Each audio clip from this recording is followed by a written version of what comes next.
Europeans conquered and transformed the American continent, with each country now being a highly unique territory in terms of genetics and culture. But fewer people are aware of the Turco-Mongol conquest of Central Asia around the same time, which also fundamentally changed the population as well, as I discussed recently, replacing the Western Eurasian Indo-Europeans with the now highly mixed Turkic Central Asians, which is why I refer to the Turkic peoples as the Latinos of Asia.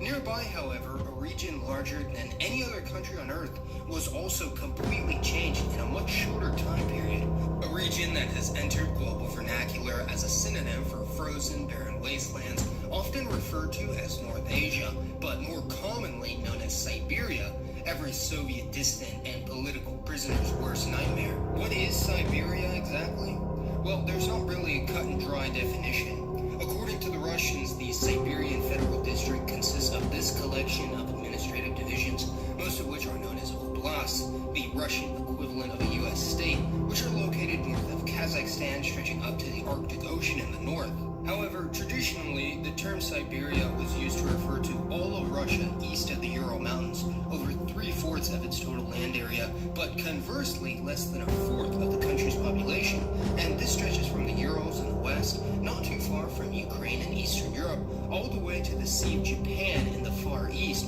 and the Bering Strait as well, being the border between Russia and North America, with Alaska being only 50 miles away, although some islands are, of course, even closer.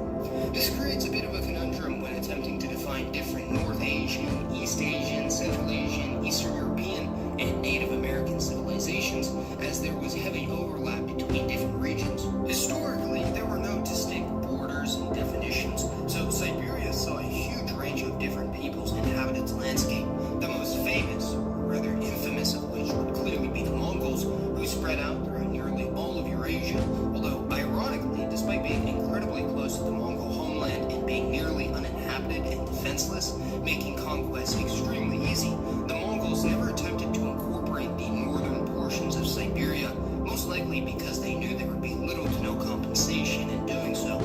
However, going back even further than this, it becomes rather murky when attempting to divide between the major extended regionalized ancestral continuums, as one group that formerly inhabited southern Siberia and Central Asia is known as the Ancient North Eurasians, or ANE, a unique ancestral continuum that most likely diverged from Western Eurasians thousands of years ago. This ANE component was dominant in most of Siberia for most of human history in the Eurasian landmass, until further waves of migration from Eastern and Western Eurasia came to this region and intermixed with the indigenous ANE populations.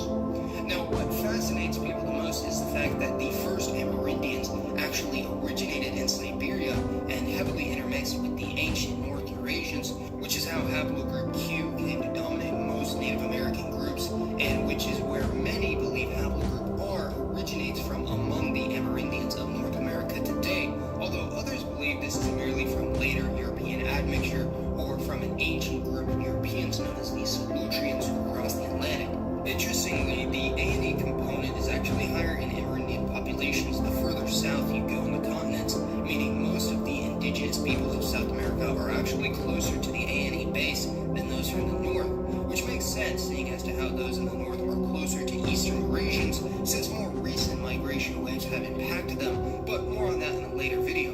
In Gaza, where shadows stretch along and let me imagine. Therefore, modern Europeans are more closely related genetically to indigenous Siberians and Native Americans than they are to East Asians, as they don't have this ancient North Eurasian component that has heavily affected the gene pools of the former two populations, but the bulk of their ancestry is still derived from later Eastern Eurasian migrations, although heavily dependent on group and diverged significantly in the case to most Amerindians, around 10 to 15,000 years. These new migrations brought many different ethno-linguistic groups, although some have yet to still be fully understood, with the groups most are familiar with being Uralic, Turkic, Tungusic, and Mongolic peoples, although some of the smaller groups include the Nivk, Yukagir, Chukchi, Koryak, and Diddleman, who are sometimes simply grouped together as Paleo-Siberians as a term of convenience, although their linguistic and genetic relations have yet to be completely explored. Although it's been found that the Nivk and, to a lesser extent, Kamchatkan peoples do have a modern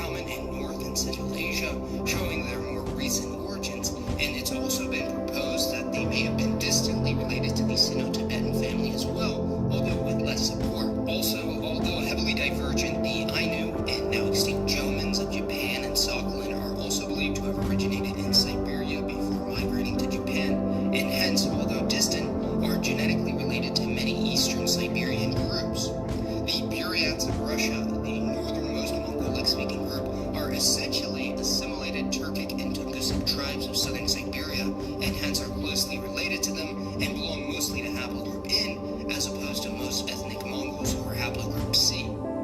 Many Indo-European groups had been settling in Siberia since the Afanasyevan period, roughly 4,000 to 5,000 years ago, but Turkic groups such as the Bulgars, Kipchaks, Khazars, and others quickly became dominant in this region, intermixing with the older populations such as the Scythians or Uralians, and hence the Turkic people in the Volga region of Siberia are more ethnically mixed than those in the east.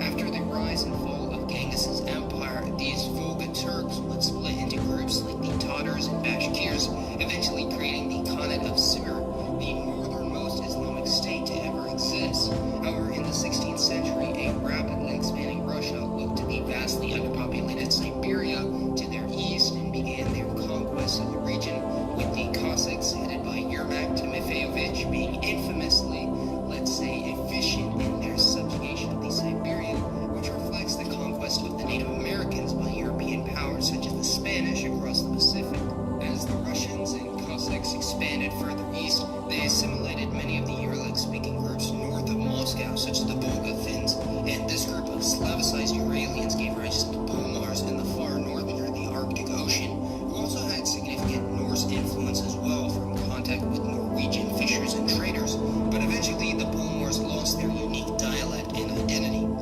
Many of the ethnic Russians in Siberia today are actually the result of Russified Ukrainians, Germans, Poles, Jews, or others, which, in addition to the Pomars mentioned earlier, does call into question the ethnic identity of the Russian people as a whole. But really, there are very few genetically or culturally homogenous groups out there anyways, and as to how many ethnic Russians in the area today have any recent Siberian ancestry whatsoever is unknown, as I've yet to see a study on the subject. But if I were to take a guess, it'd probably be no more than 5 or 10% in the east, similar to the number of whites in Northern America that have Amerindian ancestry. Therefore, Russia is very distinguished from other European nations, all of whom are minuscule in size when compared to the behemoth that is Russia, and hence is more comparable to colonial settler states such as Canada or the United States, albeit having a more centralized ethnic identity rooted in the Slavic peoples.